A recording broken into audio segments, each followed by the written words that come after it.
All right, guys, welcome to the Crazy Pills podcast. I think this is the first time I filmed something in maybe 2 months. And it's been interesting the last 2 months, maybe a month and a half, I don't even remember. It's that my experience of the world and worldview has been shifting rapidly. And I didn't feel inspired to talk about anything or film something because it wasn't something that was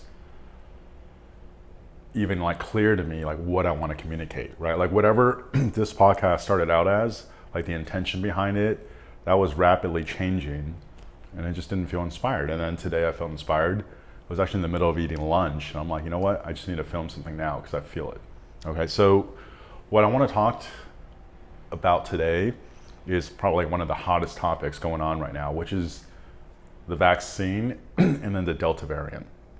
All right, and my perception on the vaccine has shifted dramatically over the last month and a half or 2 months. I know before you guys get into it, like, oh, he's selling out, whatever, like,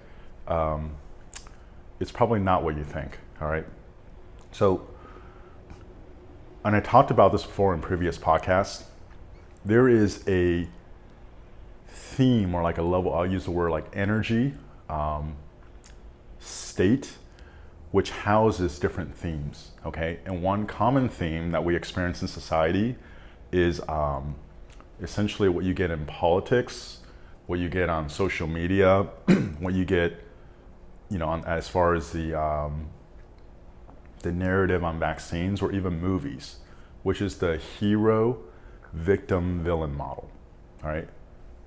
So obviously in politics, are you a liberal or are you conservative? Whereas, and it's easy to get swept up in that, whereas when you can actually take a step back and then all of a sudden examine it, not everything a liberal is supposed to believe in, you necessarily agree with. Not everything that a conservative is supposed to believe in, you resonate with, right? And all of a sudden you're like, you know what? I'm actually maybe more in the gray area here. So rather than A or B, it's complicated, right? And there's just way more to it. It's way more gray than what it's made out to be, right?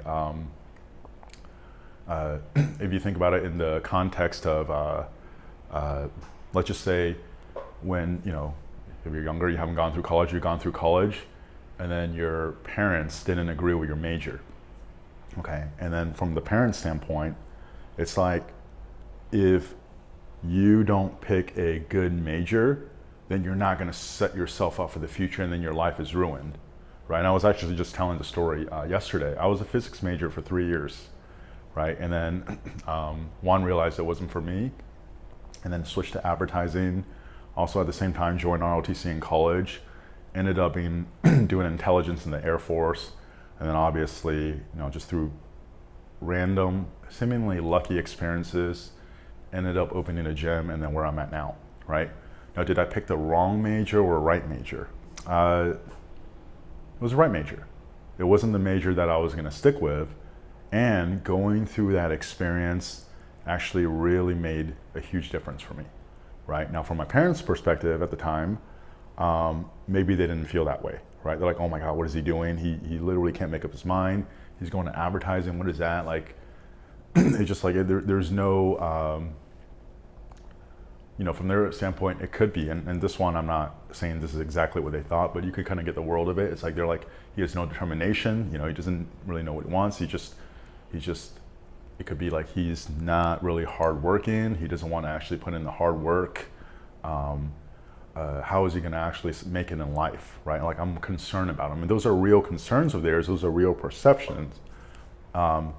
But from that standpoint, it's like you either pick a major, a good major, and you stick with it, or you don't, right? So whenever there's just two choices, it's either A or B, there is the amount of energy available. There's the, you can kind of get the world of it, and not much productivity comes from it. Because even if you fully suppress the other side, so you make for example, you make the person go through that with that major, does it really actually serve them in the way that you wanted to serve? And does that actually really feel that good?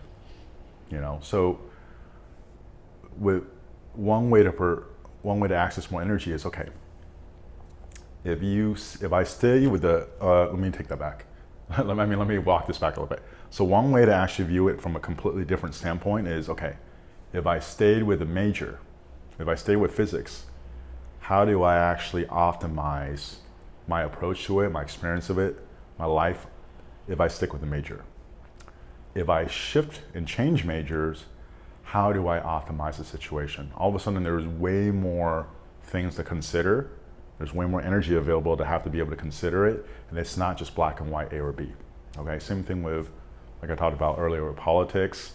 And you could, and I'm purposely using more generalities and then the area of major, because one, you can relate to it. And two, there's not as much of a charge, okay? And when there's a charge, basically, rather than experiencing the energetics of it, we get really invested into the story and the circumstance and like the narrative, that we can no longer experience the energetics underneath it, okay? So now I'm gonna go into something with a little bit more of a charge, which is vaccines. I had a friend call me this morning. She was really concerned because, you know, she hears what's going on, the Delta variant, you know,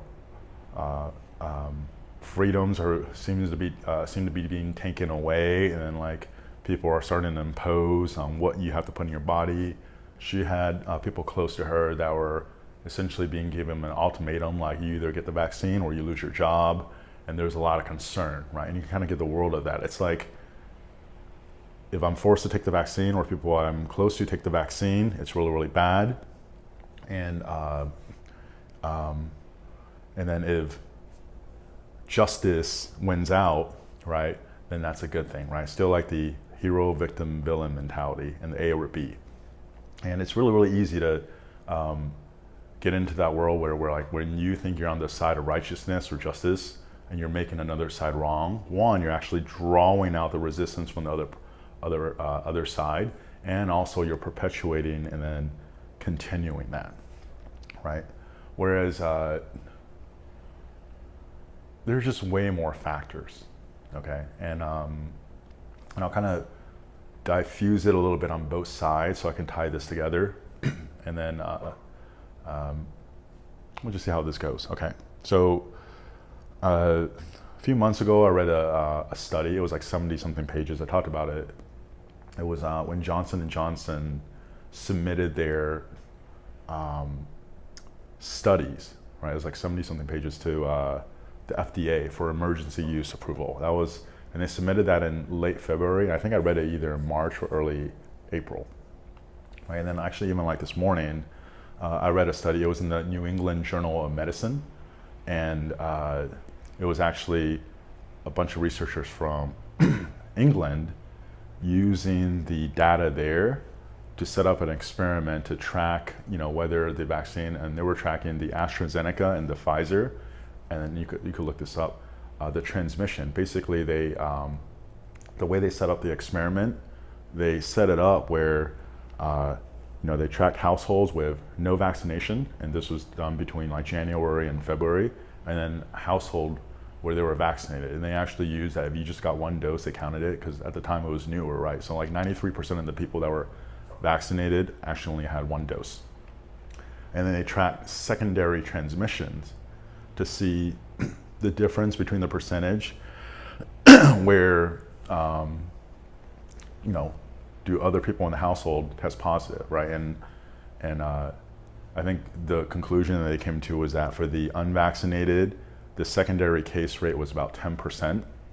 And then for the vaccinated, it was about half that, like 5.7% for either the AstraZeneca with the Pfizer, and then like 6.1 or 6.2% for the other one. So just less, right? And that one, I was looking through the study, right, and just seeing how I felt about it. And just, you know, if you guys follow me, you know what my opinion was on the vaccine in the past. That experiment was set up really well, you know, given the real world circumstances. It was very well thought out, and like it does a really good job of actually, you know, providing like pretty sound justification and data that being vaccinated slows down the spread of COVID compared to unvaccinated, right? awesome. You know, people that are pro-vaccine, like, yay, you know, he's on our side.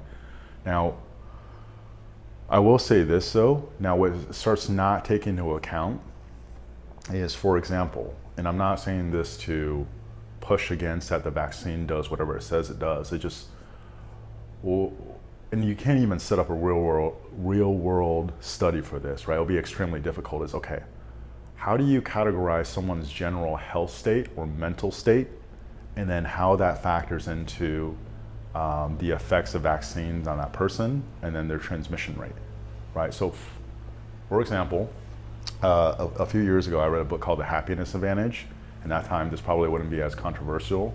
It was actually talking about some study on viruses, and that viruses actually hook onto receptor sites for the cell, right? And then emotions are essentially, it's like proteins, right? So when people are experiencing the emotion of joy and happiness, the receptor sites that viruses usually link onto, it actually gets occupied by by the protein that are associated with joy, and then it couldn't actually hook onto the cell.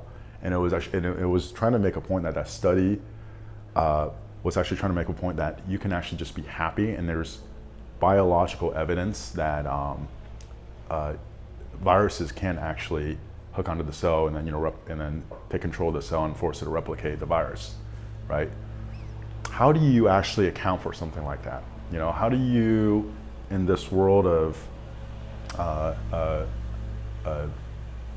vaccine is good, no vaccine is bad, how do you take into account something like that, right? You literally need to get out of the black or white model and start realizing that it's way more complex and a way bigger picture, and that there's potentially a lot of other ways to go about it that could be way more effective. You know, like, what if we, instead of putting all our effort into the unvaccinated is what's causing this virus and all the variants to continue to spread, and then if you're vaccinated, then you're actually contributing to the cause. What if it wasn't so black and white? And then if it's unvaccinated, right, there's different levels of unvaccinated that are doing different things that, you know, it's extremely hard to do the scientific process with, just because it's human beings. How do you isolate all those independent variables, right? Or I'll flip it around the other way, right? Because my view on it now, it's just a shot, right? All these people are getting shots. They go through the process. I'm sure there's some side effects that they're probably downplaying a little bit, but is the side effect that bad for the most part? Probably not. The people that are really scared of it, they're over exaggerating the side effects, right? You kind of like get the world of it, and then it's like this competing narrative, right? So if I do get the shot, you know, if you're trusting that your immune system and just your biological like life force can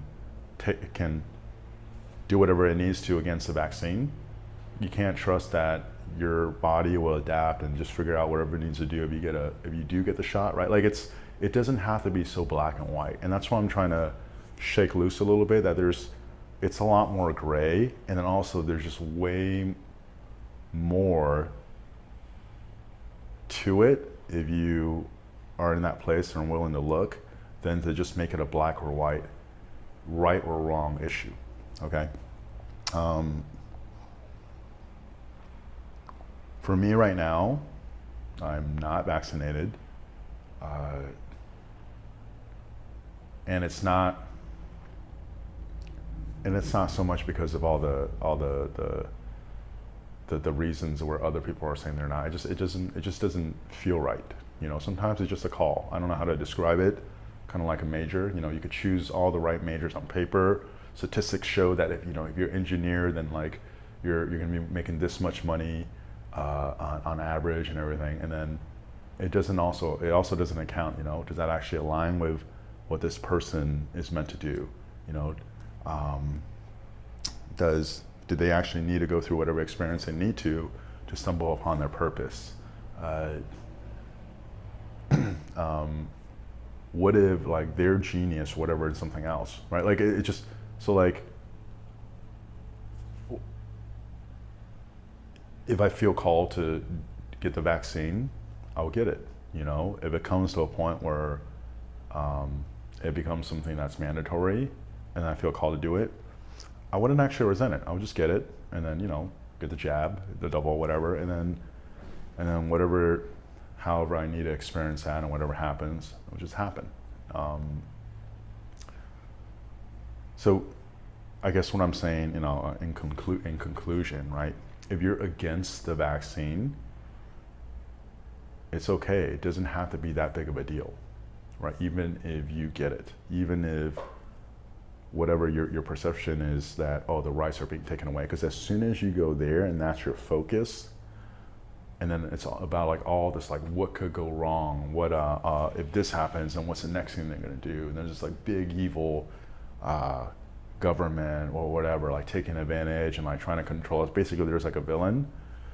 That resistance actually pulls out the resistance in other people, and then you're actually perpetuating the cycle. Okay, and if you're pro-vaccine, right, and you want to make it where the unvaccinated are dangerous, they're irresponsible, they're Trump supporters, like all this stuff, and like if they just complied, then this virus would go away. There's actually a lot of evidence of, say, let's just use the flu and the flu shots and everything, that variants of viruses just come along, right? And even though the studies, if you read them, show that getting vaccinated, it's about 57 to 61% as far as transmissibility compared to if you're not vaccinated, you still transmit the disease, right? And if you're transmitting the disease and other people are getting it, and then if it's still going around the system, variants are just going to naturally happen. Like variants of viruses has been a thing for a long time. It's not new to COVID. It's not going to just like, if everyone's vaccinated, it's still not going to just go away, and you get a booster shot every 6 months, whatever, right? Maybe it'll do whatever it needs to do to combat people getting severely ill, which is awesome, right? Like people getting really sick, right? But new COVID variants and then transmissibility is still going to happen, okay? And also something else to think about, right? The marker that we're using to measure something, the premise could actually also be very narrow-minded. So for example, someone with type 2 diabetes, which the pancreas releases insulin, and that actually helps the body remove the sugar from the blood. So you lower the blood sugar, because when the blood sugar is high, it's poisonous, right? And then the type 2 diabetes, if I were to simplify it from my understanding, I'm just some asshole who owns a gym, is that your body either doesn't respond to the insulin, so you need more insulin to, it might be confusing type 1, but but the general idea is that your body isn't responding to the insulin, so you actually need more insulin to help lower the blood sugar, right? And then one common modern medical solution to that is diabetes medication to help regulate the blood sugar, okay? Now, it's debatable what causes type 2 diabetes. I'm not gonna go down that route because that's another thing that could be triggering, right? A lot of people think it's the modern diet and what's going on with that. In the medical field, it seems to be, we're not sure because it's hard to prove it. And then one thing I think most people agree on though is that there's moderate to medium exercise at least that helps with the symptoms of type 2 diabetes, right? And then also the medication is what helps regulate your blood sugar, right? But the whole point I'm making is, what if the way, the lens that we view this from, okay, this medication helps regulate the blood sugar issue that people deal with in type 2 diabetes, right? So see, this medication works, right? And then the argument with the fight becomes whether the medication works or not. Whereas big picture, there's way more that goes into it. What's causing people to start exhibiting signs of type 2 diabetes at a younger and younger age, from like the 40s on until like recently, right? what's actually causing this? You know, how do we reverse it? How do you make it where people can naturally have a better chance of not dealing with like the severe symptoms of type 2 diabetes? So maybe even like the medication, they could take less of it and it could be more effective, right? It's not just whether you take the medication or not. There's a lot of other factors that go into it, okay? So just kind of like some of my thoughts on it. You know, good to be back.